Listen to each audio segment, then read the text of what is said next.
Bismillahirrahmanirrahim. Assalamualaikum warahmatullahi wabarakatuh. Perkenalkan, nama saya Firda Darmayanti dengan NIM 70200121071 ingin mempresentasikan analisis jurnal yang berjudul Kebutuhan Vitamin E dengan kadar hemoglobin sebagai nutrisi pada ibu hamil. Dapat kita ketahui, anemia merupakan salah satu masalah kesehatan masyarakat di negara berkembang yang dapat mempengaruhi seseorang pada saat hamil maupun persalinan.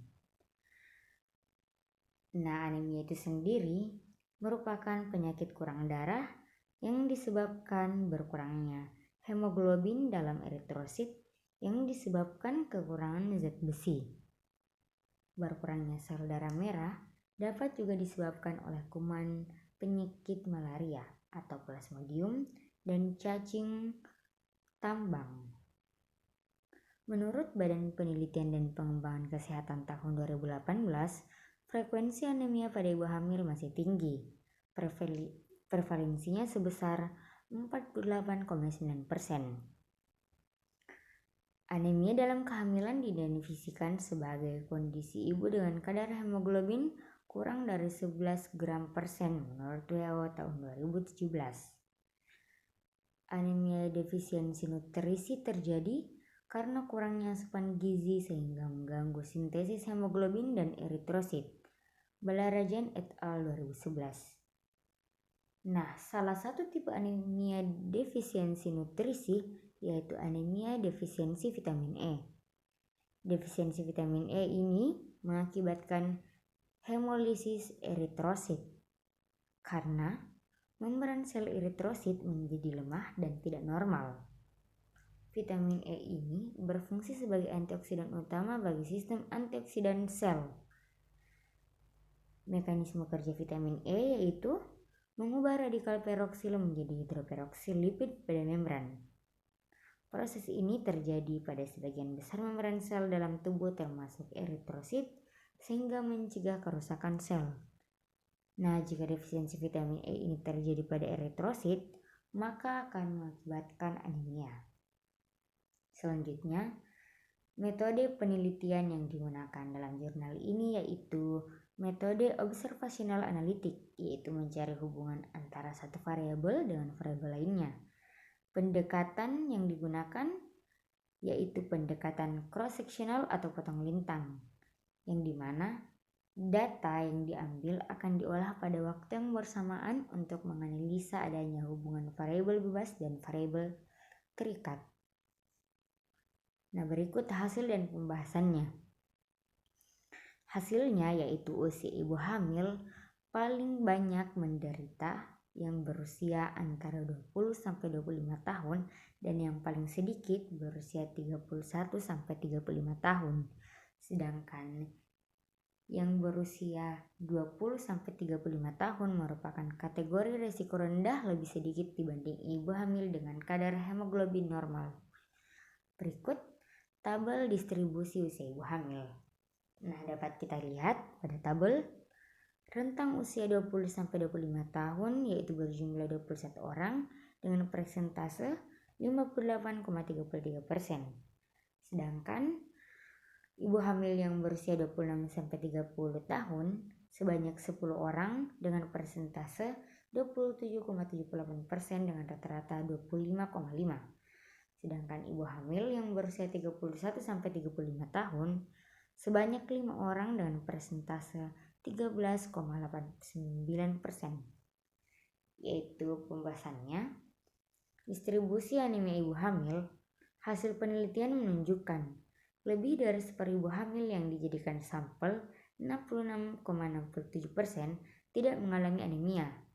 Hal ini sejalan dengan penelitian lain yang menyatakan lebih dari separuh ibu hamil yaitu sebanyak 61,8% tidak mengalami anemia. Menurut Tanzia et al. 2016. Penelitian lain juga menyatakan lebih dari separuh 87,9% ibu hamil tidak mengalami anemia. Nah, anemia pada kehamilan dapat terjadi karena perubahan yang terjadi pada tubuh saat kehamilan, yaitu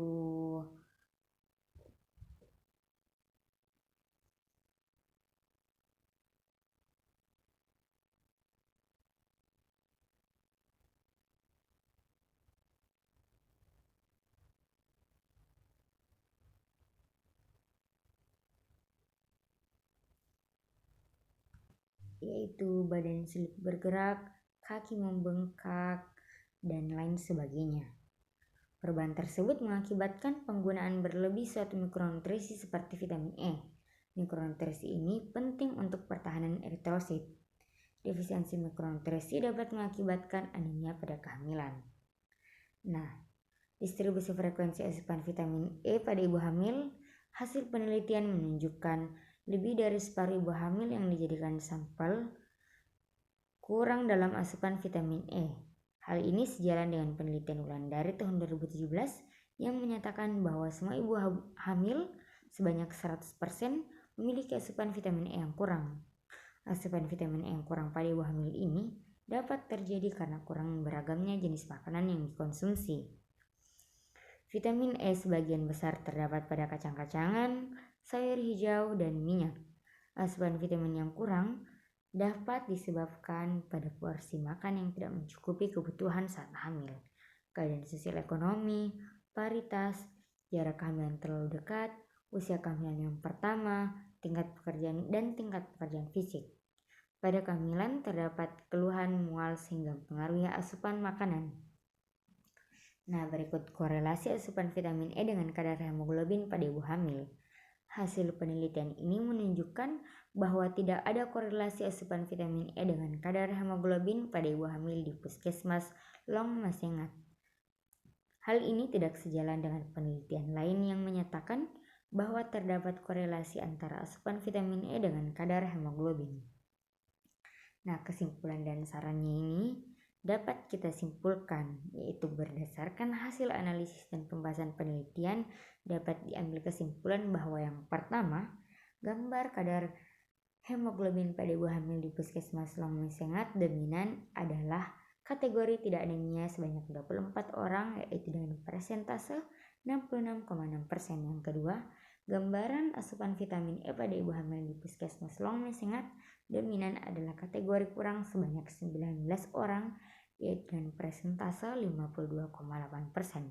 Dan yang ketiga, tidak terdapat korelasi asupan vitamin E dengan kadar hemoglobin pada ibu hamil di Puskesmas Longmesengat. Nah, saran yang dapat kita ambil yaitu asupan vitamin E bagi ibu hamil sangat penting sehingga sangat dianjurkan untuk mengonsumsinya. Baik, itulah presentase yang dapat saya sampaikan.